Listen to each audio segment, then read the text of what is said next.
In Lagos, not everything that shines is gold. Sometimes, luxury hides its own kind of pain.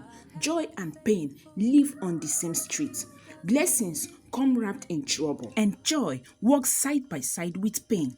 The real miracle isn't healing, it's the strength to keep believing. Even when the world tells you to give up, a man offered 2 million naira as if it were a choice. But when money meets desperation, choices are not equal. When the cost of life becomes a debt paid with dignity, a society must ask itself who fed whom. When desperation means deception, freedom doesn't always come for free.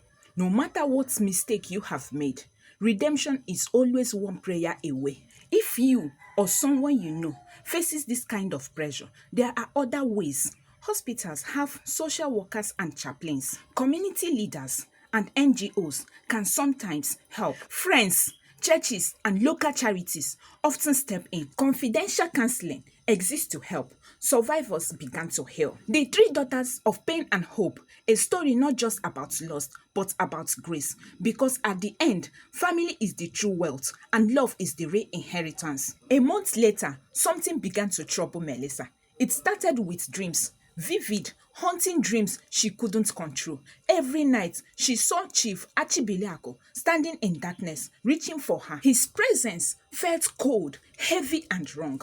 Days turned into weeks, but Melissa's night remained restless. Every time she closed her eyes, she felt it, a presence watching her. The same shadow from her dreams, tall, quiet, heavy like smoke. Sometimes she found strange marks on her bedspread, and it terrified her. At first, she told no one. She thought maybe it was her mind replaying the trauma. But as days turned into weeks, the nightmares grew stronger. In daytime, she felt weak, distracted, dizzy. Sometimes hearing her name whispered when no one was around. At night, sleep became her greatest fear. Her sisters noticed the change. Melissa, once full of life, now walked like a ghost. She barely eats, speak. Her laughter disappeared like morning dew.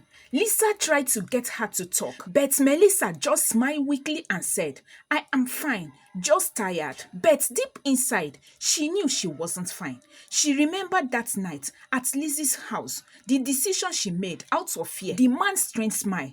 And she wondered if she had opened a door that wasn't meant to be opened. When desperation meets deception, freedom doesn't always come for free. One afternoon, as Melissa sat outside trying to feel the breeze, Mrs. Juliet called her softly from inside. Her voice was still weak, but filled with concern. "Melissa, come sit with me."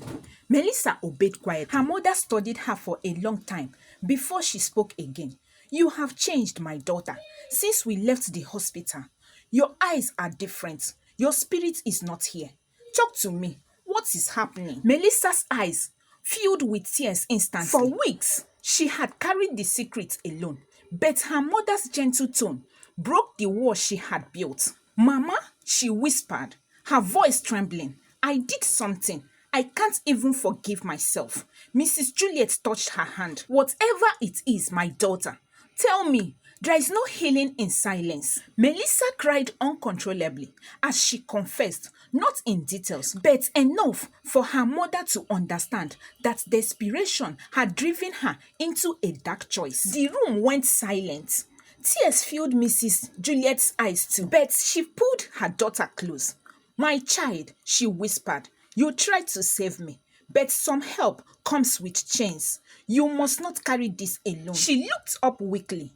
"Tomorrow, we are going to the church. You need prayers. What the body cannot fight, the spirit must." The next morning, they went to a small but vibrant church nearby. The pastor, a calm middle-aged man named Pastor Ife, listened quietly as Melissa spoke.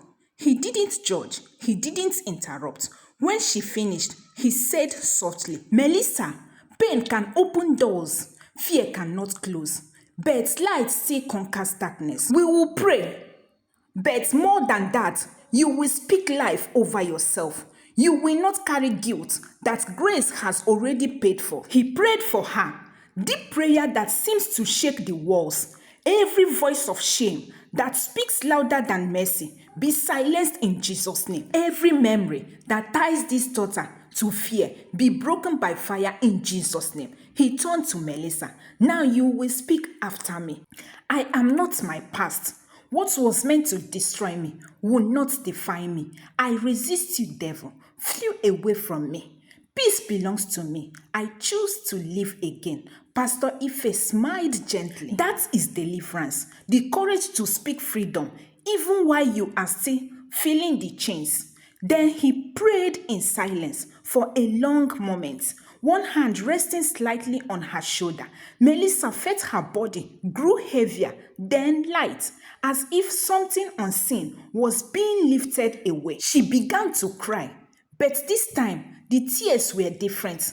They weren't tears of pain. They were the tears that flows when something heavy finally leaves you. Pastor Ife said softly, "Go in peace, my daughter. You are forgiven. The past is not your prison. It's your lesson." It is the quiet moment when a wounded soul finally believes he or she is free. For the first time in weeks, Melissa slept like a baby. No dreams, no shadows, no whisper. She was set free. If the Son of Man set you free, you are free indeed. The news had called it a tragic plane crash over the Atlantic Ocean. There were no survivors found. No bodies were recovered. His wife, Mrs. Juliet, and their 3 daughters had mourned him, and life moved on, painfully without him. But the truth was stranger than anyone could imagine. Chief Dike survived. He woke up 12 years ago on a cold hospital bed in Uganda. Burn marks across his shoulder, stitches on his head, and a mind wiped clean like a blackboard. He had memory loss. He couldn't remember his name, his country, and even the faces that once meant the world to him. All he had was a strange feeling, a heartbeat that seemed to whisper one word again and again: Melissa. Melissa. A fisherman rescued him from the shore and took him in. The family was kind. They called him Charles.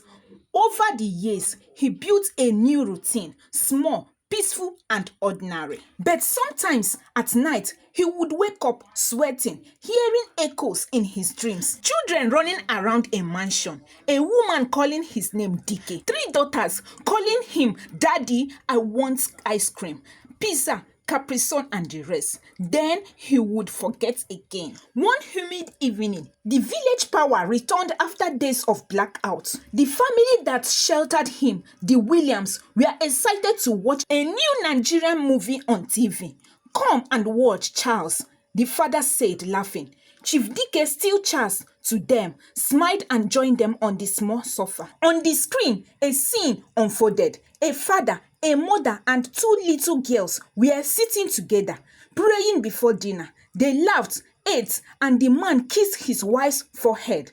Something about it froze Chief Dike. His breathing grew shallow. His hand trembled. He couldn't look away. Then, in the movie, armed robbers suddenly broke into the house, shouting, "Heads down," demanding for money. The man stood up to protect his family. He was shot on his shoulder. The man fell on the floor. At that sound, that single gunshot, something inside Chief Dike snapped open. He screamed, a deep guttural cry that shook the small house. The family jumped up, frightened. He fell to his knees, clutching his head, shouting, "Juliet! Melissa! Lisa! Lillian!" The names poured out like a waterfall. He wept uncontrollably, the dam of 12 years breaking in one moment. The Williams rushed to him. "Charles, what's happening? Who is Juliet?" He looked up through his tears, his voice shaking. "That's my family. I remember everything." Within 2 weeks, Chief Dike was on a plane back to Nigeria. His passport was arranged through the Nigerian embassy after doctors confirmed his identity. When he stepped out of the Murtala Mohammed International Airport, the Lagos air hit his face, thick, humid, and alive. He inhaled deeply, tears filling his eyes. "I am home," he whispered, "after 12 years. No place like home. He went straight to his mansion in Ikeja, GRA, the one he built with Juliet, the one that once heard their laughter. But when he arrived, he froze. Different cars in the compound, different flowers in the garden. The gate has been painted a new color. He knocked. A young man opened the door. Surprise. Sir, how may I be of assistance? This house belongs to Chief Dike Okafor. I am he. The man froze. Sir, that's impossible. Chief Dike died in a crash years ago. We bought this place from his lawyer, Barrister Wale. Chief Dike's heart dropped. Barrister Wale, he repeated. My lawyer. He stepped back, eyes wide, confusion spreading like fire. The people who were supposed to protect his home had sold it. His entire legacy gone.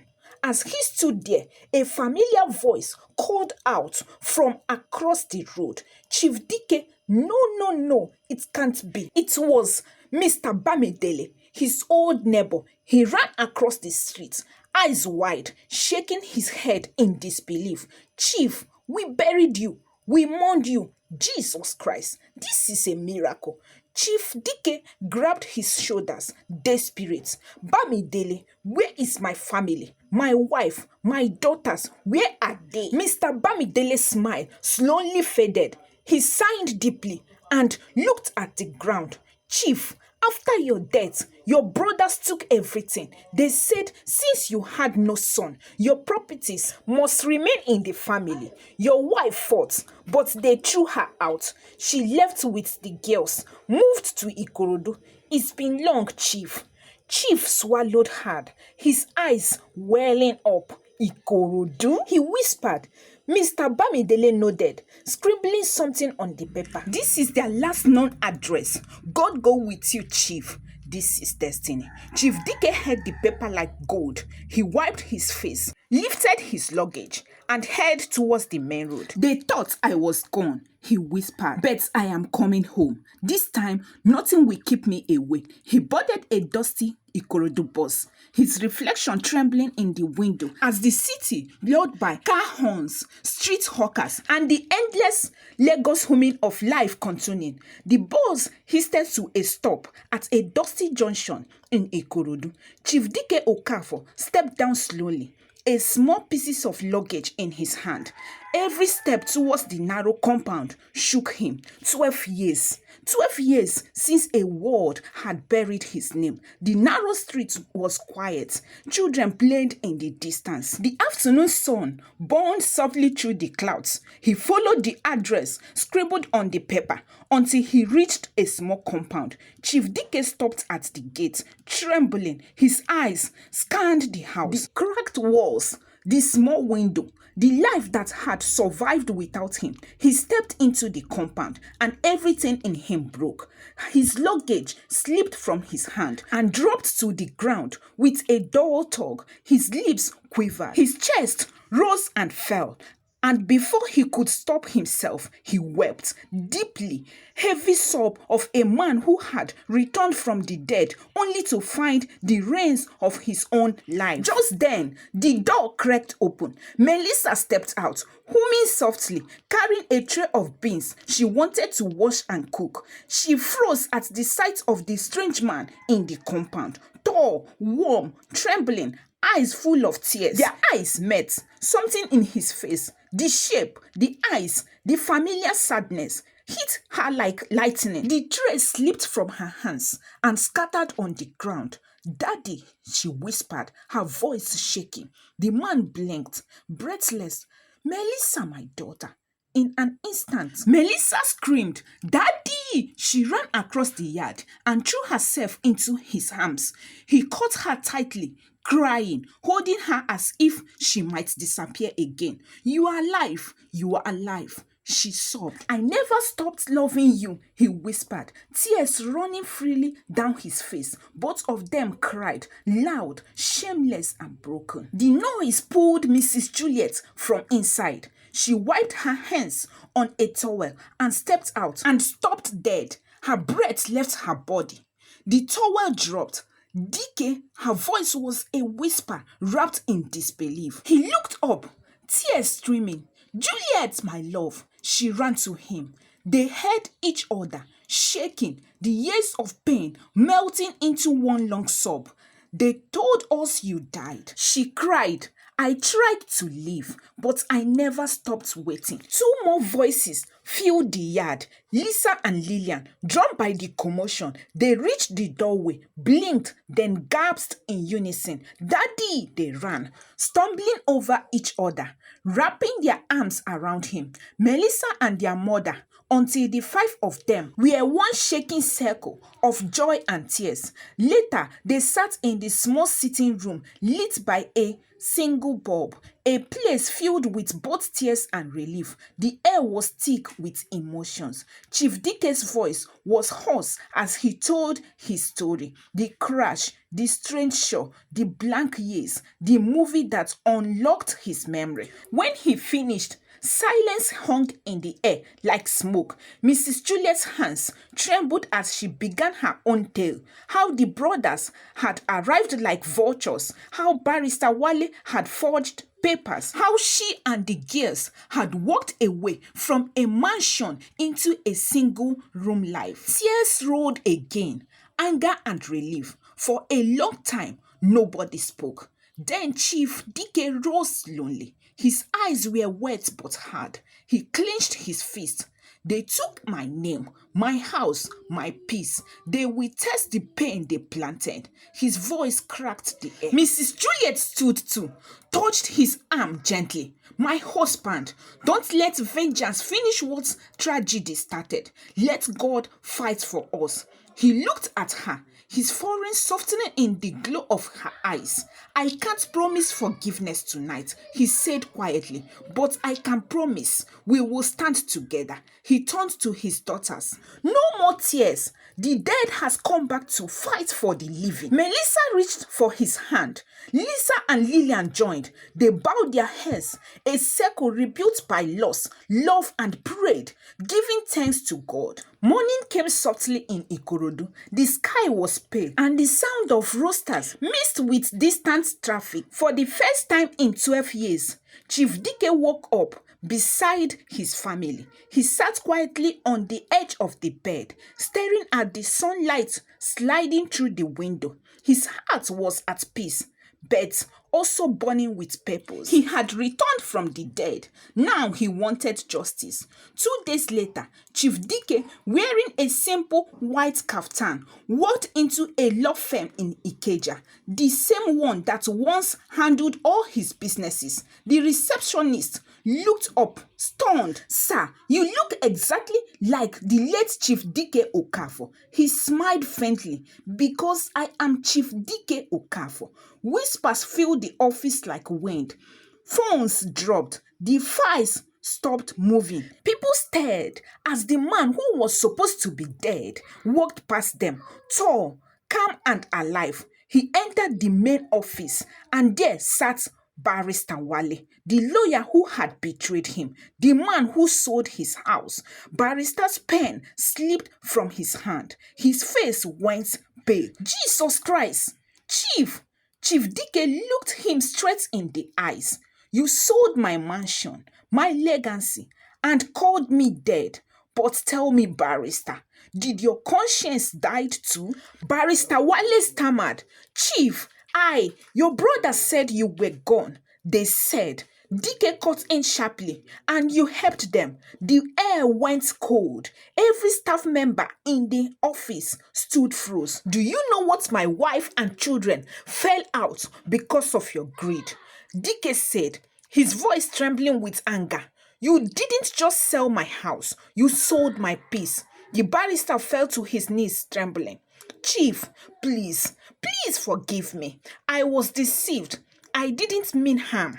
Dike's eyes burned. You will confess everything to the court, to the authorities, and to the world. He dropped a brown envelope on the table. Inside were documents, proofs, and the names of everyone involved, the lawyer and his greedy brothers. Justice starts today, he said, and walked out slowly, the room silent behind him. Days later, Dike's brothers, Chike and Ebuka, were summoned to the court. They came proud, dressed in agbadas, still believing money could silence the truth. But when they entered the courtroom and saw Chief Dike alive, their pride melted. This is not possible. Chike whispered, "You buried me with your lies." Dike said coldly, "Now, face what you buried." Evidence after evidence was laid bare. Forged signatures, fake sale agreements, stolen business funds. The judge looked at them with disgust. This is wickedness, dressed as inheritance.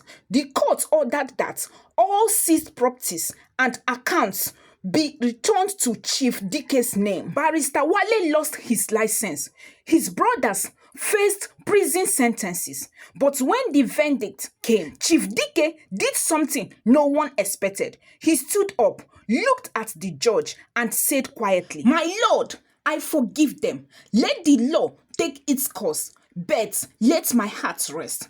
They will live to see that peace is stronger than revenge." The courtroom went silent. Even his brothers began to cry. Months later, the Okafor moved back into their restored mansion in Ikeja. But the luxury no longer matters. What matters was unity, something money had never bought. Mrs. Juliet planted a small garden in front of the house. Melissa, Lisa, and Lillian started a small foundation for widows and orphans, helping women who had faced betrayal and hardship like their mother. Chief Dike spent his days quietly mentoring young businessmen, teaching them integrity. One evening, as the sun set, he gathered his family in the living room.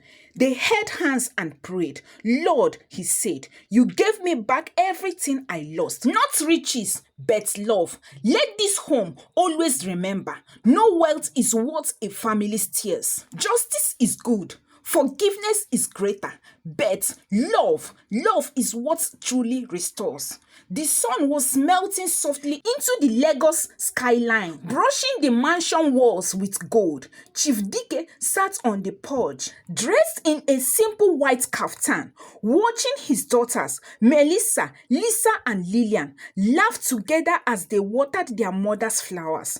Their laughter was the sweetest music he had heard in 12 years. Mrs. Juliet brought him a cup of tea, and Dike smiled. "I have something to say before the night comes." He stood, walked towards his daughters, and called gently, "My children, come, sit with me." They came and sat around him on the steps. 12 years ago, life buried me. Not in the ground, but in time. I lost everything: memory, wealth, even my name. But in losing everything, I discovered the truth about life. Listen, my daughters. The world will always test your heart more than your pocket. Greed will make people you love sell you for silver. Pride will make friends forget you when the table turns. But kindness will always remember your name. When a man falls, he doesn't die. He only changes address for a while. What matters is whether he finds his way back home. Your mother kept this home alive. When the world turned its back, she became your roof, your wall, your shade. Respect her always. Melissa, Lisa, and Lillian, you are the reason I kept walking when I didn't know my name. Never let wealth make you forget compassion, and never let pain turn you bitter. If I have learned one thing in this second life, it is this: money can build a house, but only love can build a home. Betrayal is painful, yes, but forgiveness is the key that opens tomorrow. Don't live to prove people wrong. Live to prove God right, because every scar you carry is not shame.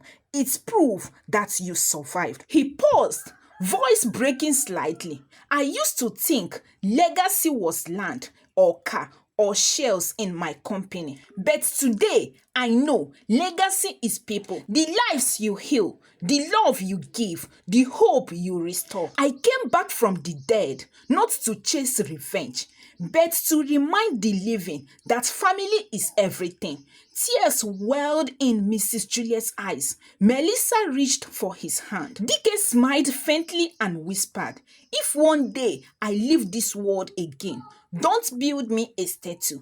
Build a future that carries my lessons." Months after the Okafor restoration, news spread quietly across Lagos. Lizzie had fallen gravely ill. At first, it was a simple fever. Then it became something no doctor could name. She was taken from hospital to hospital, but nothing changed. It was as if something unseen was eating her joy from the inside. People whispered. Others said it was the weight of secrets too heavy for a human heart to carry. By morning, she was gone. Her story ended in glory, but in warning. In Lagos, every story has a lesson and every choice carries a price. Chief Dike lost everything, but found his family. Melissa walked through shame and came out shining. What we build on greed never lasts. What we build on truth stands forever. To everyone listening, guard your heart, value your home, and remember, no matter how far you fall, grace still finds a way to lift you. The Three Daughters of Pain and Hope, a story not of tragedy, but of redemption, forgiveness, and a second chance. Don't chase what glitters, chase what grows. Bye.